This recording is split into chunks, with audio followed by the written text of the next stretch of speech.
We've been through tough times before. We'll get through this. We're here for you, doing whatever it takes. We're coming back, stronger than ever, like nobody's business.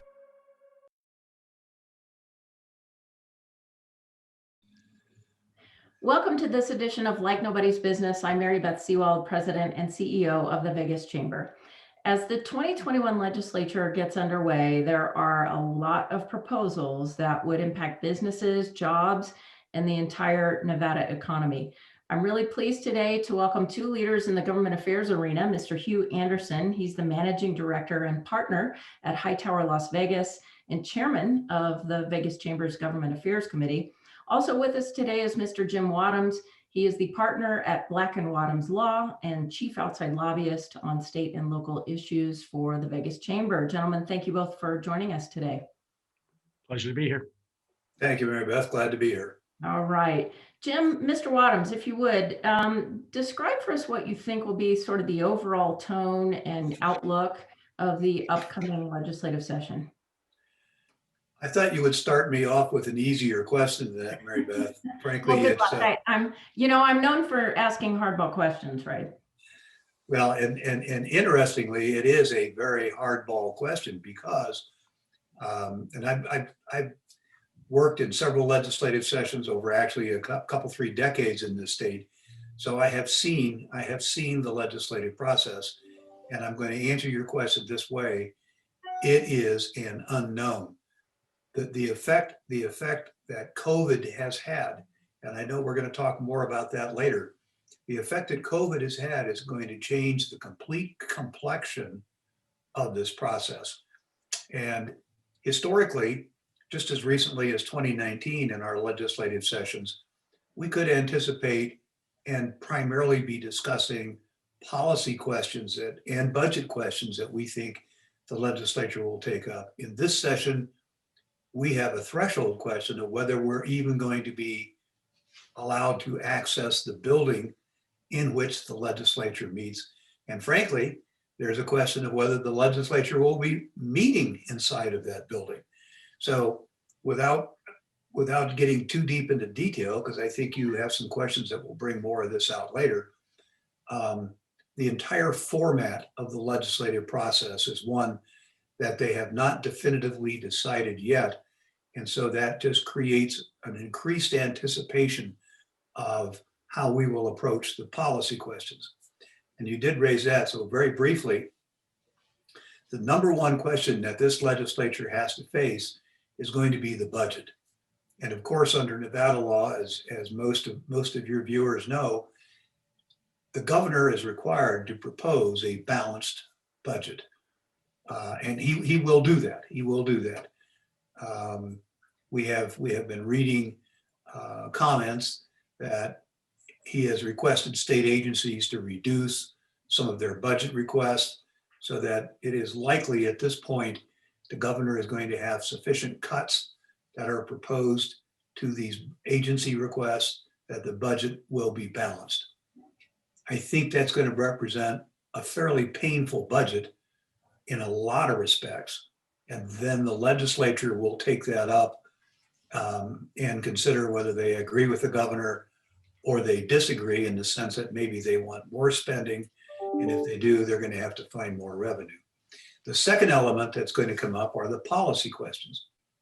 And we can be sure that there will be at least 2 components to those policy questions. The traditional, and that means anything that has become current in our state and in our society that we are talking about will become issues, policy questions in the legislature, such as rules relating to the workforce,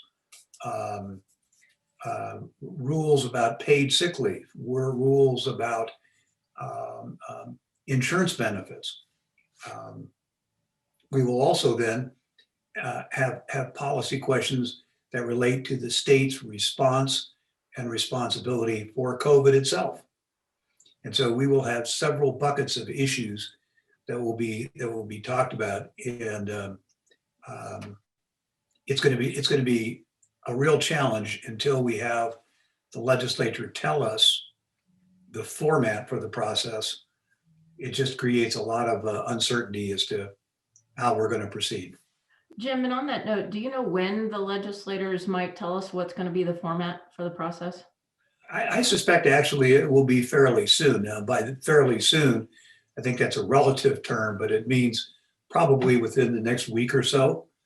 Um, the governor has been on television several times and fairly regularly giving updates on the state's response to COVID. And it may be, I'm just guessing at this, it may be that the next time the governor has an update on that should be about the time that we hear from the legislators, because a lot of this depends upon what the risk factors are for access of legislators to other persons. And that means really the access to the legislative building. So I suspect it'll be sometime within the next week to 10 days, but it could be even closer to the session. Okay, we do have an awful lot to unpack here, but this is one of the most important pieces of the Nevada legislative session for this in our history, I think. So Hugh Anderson, as the chair of the Government Affairs Committee, you know, Jim and I talk all the time about transparency and why it's so important. This is a citizens, you know, legislature.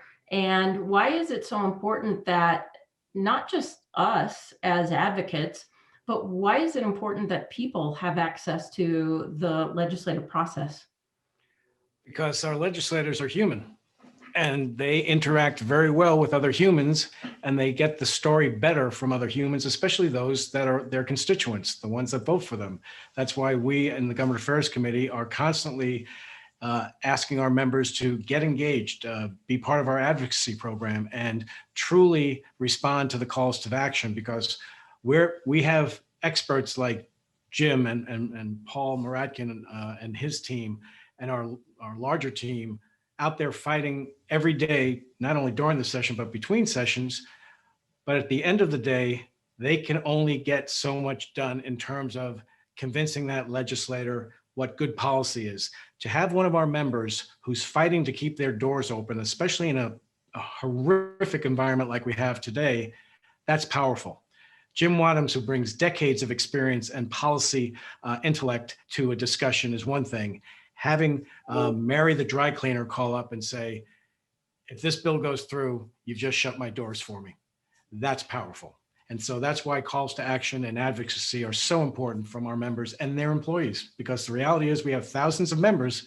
We have hundreds of thousands of employees of those members. And that will make a profound statement when we need to get the ball over the goal line to either prevent bad policy from being legislated or make sure good policy sees the light of day. Well, you're so right, Hugh. And it all hinges on education, right? It's our job and it's our members' jobs to educate our legislators on the maybe unintended consequences, right? So Hugh, from an employer's point of view, speaking of them, what kind of bills do you think they should be watching out for, and what do you think is coming down the pike that will impact their business? Well, I'm glad you asked, Mary Beth. And to make sure I don't miss any of the best topics, let me start with one of the key things that Jim brought up in his comments. The budget is going to be job one of their attention.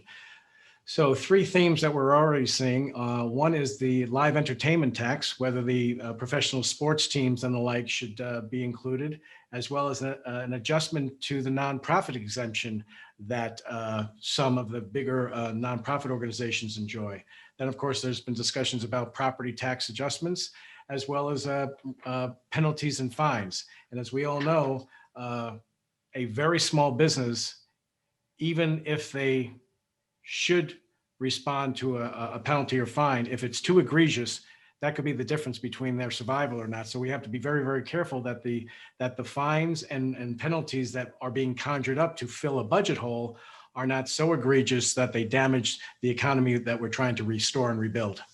Additionally, we also have, forgive me, like I said, I don't want to miss anything, collective bargaining, healthcare and patient protection, which of course with the COVID pandemic is going to be a big focus.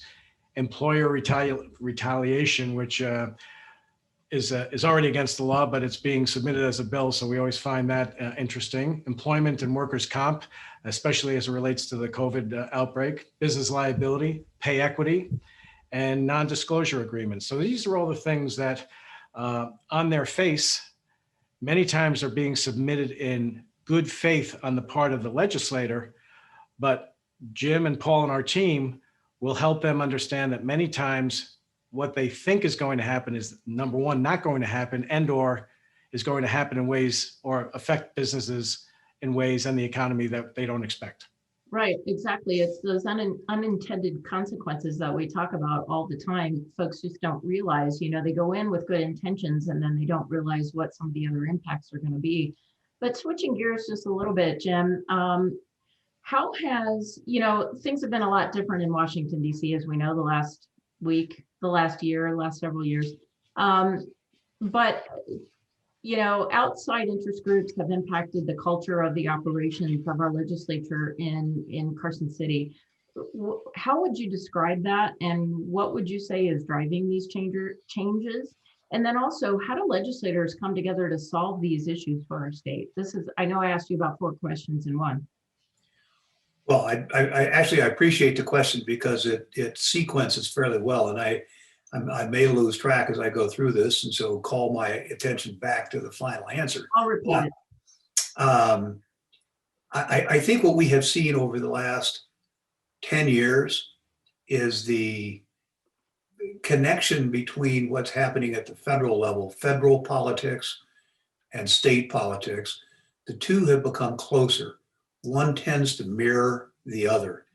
And in some respects, that can be helpful because if the federal government is doing something, then maybe the state government shouldn't do it because it could be contradictory and the citizens in Nevada may not get the benefit of the new programs that will be coming out of Washington if we act too quickly here in 2021. So moderating that direct influence is going to be important. The political attitudes tend to follow the party politics. And that can be difficult because what may work nationally may not work locally. And as your viewers will clearly recognize, not only do we think Nevada is unique, Nevada is unique. And it doesn't matter whether the viewer is from either what we call Northern Nevada, that'd be the Washoe County area, Reno area, or the Clark County area, Las Vegas, or even the rural areas that pick up this program. Because all 3 of our areas are different than virtually any other place in the country, including our neighbor to the immediate west, California. We are essentially an economy driven by one single industry. Now, granted, there are many competitors in that industry, but it essentially is like a company town as a statewide economy. So we suffer hugely from COVID, not just because our local people were contracting the disease, but because part of the response was to completely shut down the Las Vegas Strip. And frankly, not just the Las Vegas Strip, but all gaming in all parts of the state. And that activity is really the economic heartbeat of what goes on. And so that has created a huge fiscal problem for the state of Nevada. And that sets us apart from other states. California has all sorts of industries that counterbalance what might be their hospitality industry. We really don't. And so recovery, I think, is going to be the key word for everything from the budget considerations to the policy bills that we'll consider. What's going to enhance the potential for Nevada businesses, large and small, and especially small, to recover, because that's where the jobs are going to be recreated and rehired. Yeah, it's all about jobs. And that's been a major focus of the Vegas Chamber, is creating jobs, helping our employers stay open so that they can, keep their folks employed. So, all right, gentlemen, will you stay with us for another segment? Certainly. Look forward to it. Absolutely. All right, everybody. When we come back, we'll discuss some issues that are important to bringing back those jobs that Jim Wadhams just talked about. We'll be back right after this. Like Nobody's Business. We'll be right back. As humans, we're visual creatures. In fact, American adults spend nearly 6 hours each day watching video, and we're evolving and expanding across screens. Whether we're surfing the web at work, streaming our favorite show in a waiting room, or watching the game live at home, Cox Media's digital video solutions can deliver your business's message to consumers in a way that creates a meaningful connection and drives them to take action. Grow your business. Call Cox Media today. Welcome back to Like Nobody's Business. Welcome back, everybody. We continue our conversation about what's at stake for employers and jobs at the 2021 legislature. We're here with Hugh Anderson and Jim Wadhams. Gentlemen, thank you so much for being with us today. My pleasure. Appreciate it. All right. Nevada's economy has really taken, as Jim, you both have already pointed out, taken a huge hit because of COVID. Jim even mentioned what I've now coined the COVID effect earlier.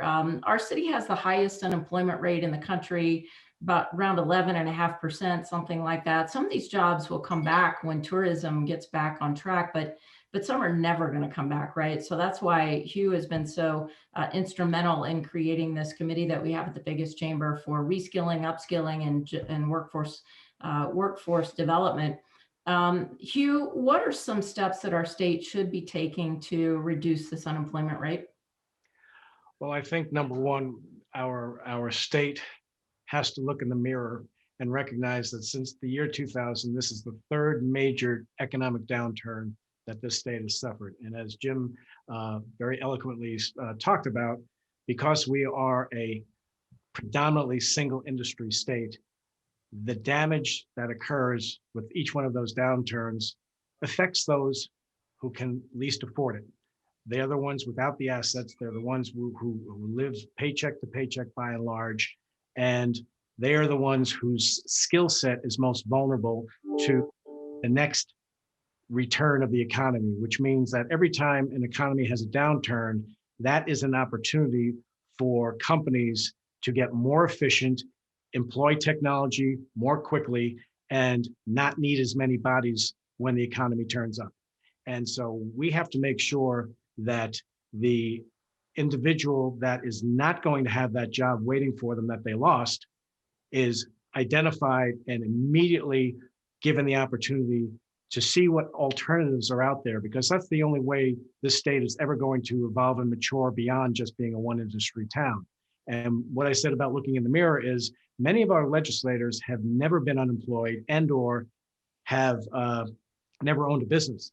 And so that's why it's incumbent upon the Vegas Chamber to always remind them what it's like to sign the front of the paycheck and or be beholden to a job or an industry that they are vulnerable to the economic cycles. And so that's why we are very, very focused on trying to use this horrific shutdown from the pandemic as the final reminder that we can't just keep doing the same thing and expect better results. And again, going back to Jim's point, gaming, especially in Nevada and the hospitality business, is not the hyper growth business it was in the 70s and 80s. It is now a steady state business in the state, and it's growing rapidly elsewhere. And sports betting is growing very rapidly and so forth. But those businesses are ancillary to what's meaningful to us here in this state. And we have to be careful that we just don't look to gaming and say, well, we have a hole to fill and we're looking at you. That can't happen anymore. We have to continue to look beyond this problem. And Jim, I know you have some very distinct opinions on that note. Would you like to chime in? Well, I hope they're thoughtful opinions, and I'm happy to share them, because I do think the points that Hugh has raised are really critical. We have to move beyond just simply saying, well, when the tourists come back, when the conventions come back, things will be good again. And I will grant you, like everybody else in Nevada, I can't wait for the conventions to come and for that economic commotion to begin to reoccur, because that will mean that many of my fellow citizens will be back at work in the resort properties. That's part of the answer. The other part of the answer is we have to make sure that Main Street business can stay vital, because that's the other half of our workforce. And jobs cannot be regained, other than the obvious ones in the tourism and convention industry. The other jobs can't be regained if the employers aren't there to rehire. And so we have to maintain the economy in a way that small business can not only recover, but for those entrepreneurs that are willing to take the risk to start again and hire some new people, there will be those small business jobs for others to begin to populate and get back to getting a paycheck and insurance benefits. So everything has to pivot off of recovery, first of all. And then the second piece that you raised, we've got to look seriously at the next phase of this recovery, and that's diversification and encouraging the development of other industries so that we are not singularly dependent upon just one. Well, and speaking of that, Jim, I'm glad you brought that up. We had a webinar last week with, some folks in economic development across the state, not the least of which was Director Brown. We were talking about what those industries might possibly be, but what would you say are some other policy areas that might actually help create jobs and might attract those new industries that you're talking about? Well, some of that attraction is a little bit difficult right now because, for example, if we want to get more of the technology, and I don't mean the factories that store and distribute, I mean the technology development, we're going to need to look more carefully at, for example, our university programs that develop engineers, that develop those highly skilled technology people. Frankly, I think it's a great opportunity because we're seeing exiting from the Bay Area in particular and other areas because of the high taxes and the high burdens in California. People are looking to come to other places. Right now, they seem to be leapfrogging Nevada and going to places like Texas, but Nevada has a relatively low cost of living. We have a generally available housing, and with some educational resources, we could become a place that could be attractive to those tech people that could drive the creative industry. The second one that floats around out there that we have the opportunity is other elements of manufacturing. We sit, particularly here in Southern Nevada, on a corridor of communication, a communication hub, and also a transportation hub. While we're working on the I-11 corridor between Las Vegas and Phoenix, we still have the I-15 corridor that moves lots of goods and services sort of north and south. Northern Nevada, of course, has I-80. So we need to take advantage of those natural avenues of communication and look for those industries that can benefit from the logistics of both physical travel and digital travel.